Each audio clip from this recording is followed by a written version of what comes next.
And I got this implant in April, and then I started having a conversation, and after 2 conversations, I was already on a TV show that had a Mashable article, and those conversations were just in a pub. So it's pretty exciting. Everyone thinks this is unreal, and they wanted to see it happen more. So the solution is getting a small chip implanted. This one is in between the webbing of the thumb. Mine is actually on the back of my thumb. If anyone wants to come and have a hack afterwards, you're more than welcome. I'll let you reprogram it. And basically it's to make the experience completely seamless. So I can walk up to any NFC reader, move my hand across it, and it will read it. I do this every day at Opal, and it always says, no deal. But hopefully, if anyone gets Opal tonight, I'll be able to get them to allow this. So, coincidence, what's been done before? Could I make this play somehow? Is there someone listening? No. No, okay. So basically this is a guy in a European country, and he made a device, I found it last night. It uses Bitcoin, so the technology is already there to use those transactions. And he can swipe it, he can check his balance, he can request a payment, and he can also make a payment. And it's basically simple, like similar to the way Bitcoin works with token exchange. He can do that. It's just got a small piece of information saved on the NFC chip. Is there anyone here from Visa tonight? I know they're sponsoring it. Yeah, there we go. Woo-hoo. So Visa did an NFC ring. This is basically the same as my chip, and they gave this to Olympians in Brazil. The only real difference here is mine is about 100 times cooler. But that's still pretty good. So that one's, I think, 50 meters water resistant. This one's as far as I can go down, which is pretty awesome. Okay, obstacles.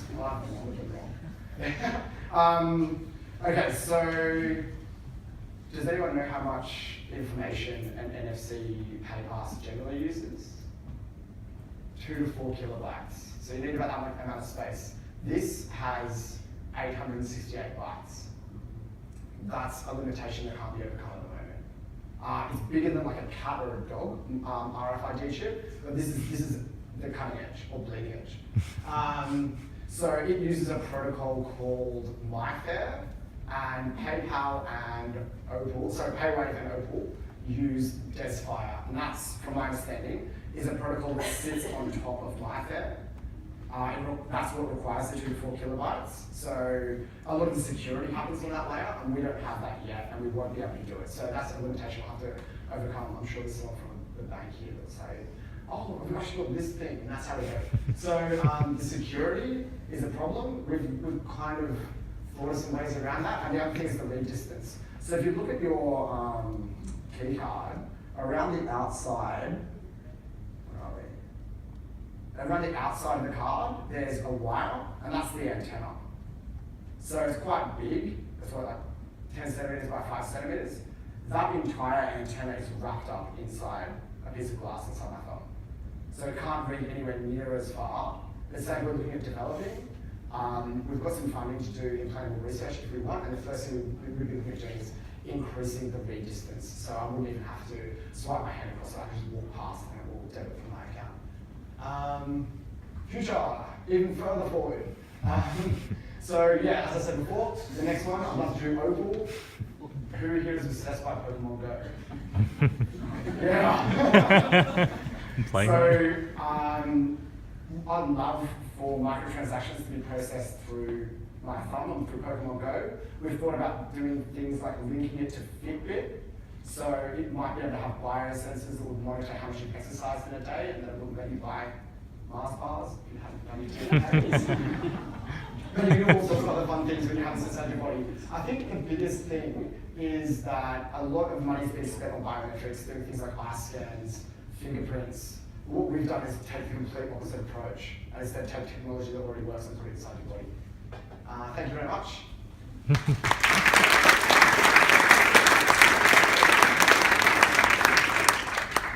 Let's go back. how do you deal with the theft case? So like previously, if someone robs you, you give them your card, but are we going to be seeing like hands chopped off in the future? I certainly hope not. There are issues with theft. So one of the things that we've been doing at the moment is by treating it like a prepaid credit card, so you can only have a certain amount of money. So you might top it up from your phone. So one of the big things about NFC, like what's the point of NFC? One of the cool things, my phone and my thumb can interact. So I can top it up before I go out at night and leave my phone at home. If you have that, that's one way we've thought about limiting it. The other thing is, you would call up and cancel it like a normal credit card. But yeah, hopefully no one's going to go around chopping off your hand. Fingers crossed, or not in this case. Is there anywhere else you can put it, or that's You can put it anywhere you like.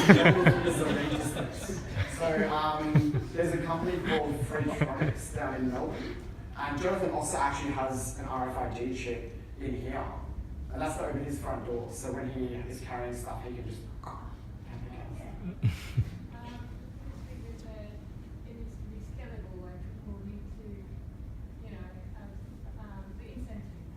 Yeah. Using incentive to cut myself to get rid of the card. If I just went up and everything.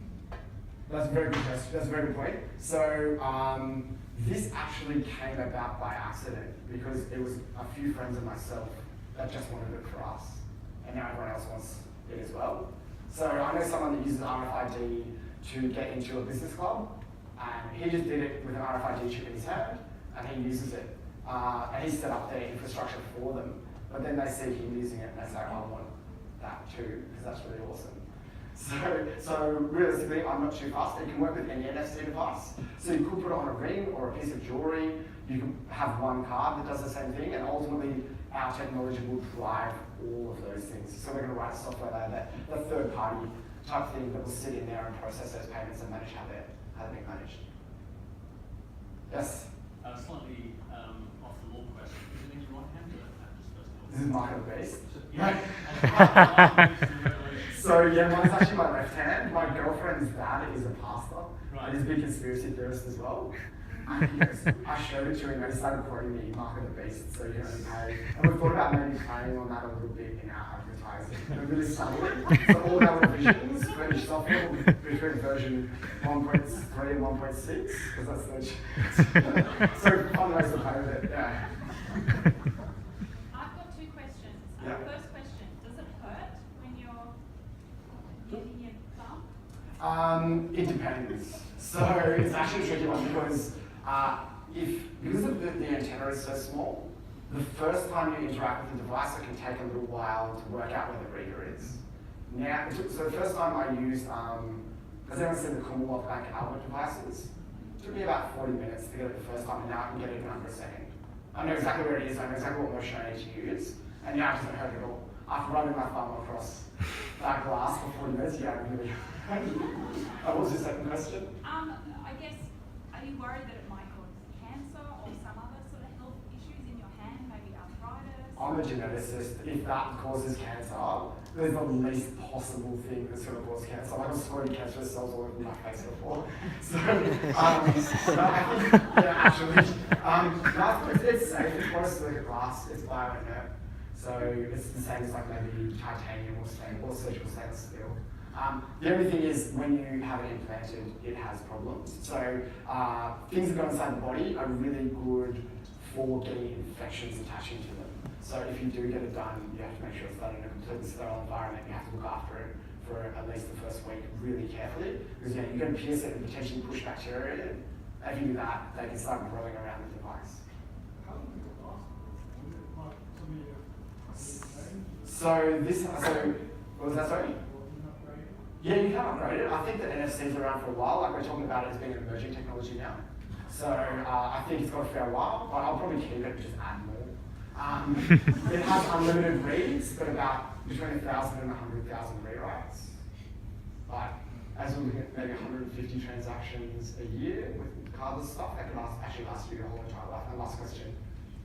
Just in terms of the other uses for this, are you looking at upgrading to bolt on other functionality like diagnostics?